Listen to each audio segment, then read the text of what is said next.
Bonjour notre fils, notre fille, notre enfant, ça fait tellement longtemps que nous essayons de te contacter sans succès. Il fut un temps, tellement longtemps, aussi loin que tu ne peux t'imaginer nous avons existé.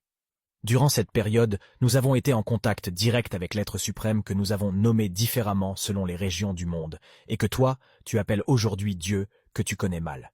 Si nous avons manqué comment te contacter, c'est d'abord parce que depuis que tu es venu au monde, ton cerveau a été bombardé des mensonges sur nous. Notre histoire a été falsifiée. On t'a enseigné que nous étions des démons. Nous ne connaissions pas l'être suprême, bien qu'il soit désigné dans nos différentes langues, et tu as été tourné vers des dieux étrangers. Tu as longtemps ignoré notre existence. L'ennemi a installé une peur en toi, te disant qu'il y a un feu qui t'attend si jamais tu ne nous rejettes. C'est ainsi que tu nous as mis à l'écart. Dans tes gènes, nous continuions à vivre, nous observions chacun de tes pas, et te guidions jusqu'à ce que tu prennes à nouveau conscience de notre existence. Tu crains l'enfer, mais tu vis dedans, puisque tous tes jours, c'est sous la domination d'autres peuples que tu les passes. Parfois tu manques même les moyens de survie. Crois-tu que des ancêtres d'autres peuples peuvent t'aimer autant que nous? Tout ce que tu es, tout ce que tu as, c'est nous qui te l'avons transmis. Tout ce qu'il faut pour ton bonheur, tout ce qu'il faut pour faire prospérer notre famille, notre race, tu l'as à portée de main à une condition. Rappelle-toi qui tu es, d'où tu viens, apprends à observer les prescrits et interdits que nous avons instaurés.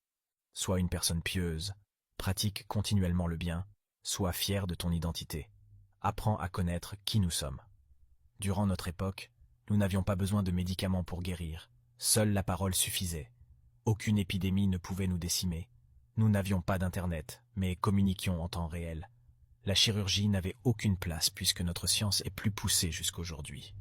Enfin, si tu ne nous crois pas, pose-toi cette question et tente d'y répondre. Comment expliquer que ceux qui t'ont demandé de nous rejeter ont emporté tous nos objets spirituels? Si ceux-ci étaient diaboliques comme ils le prétendent, pourquoi les gardent-ils dans leur musée? Tu penses que c'est juste pour les visites? Non. Ils nous supplient jour et nuit de leur accorder sagesse, intelligence, fécondité, guérison, richesse, prétendant que toi, tu nous as abandonnés. Reviens à nous, nous reviendrons à toi, et aucune personne, aucun peuple ne prendra le dessus sur toi. Personne ne viendra te dominer sur la terre que nous t'avons léguée au prix de notre sang.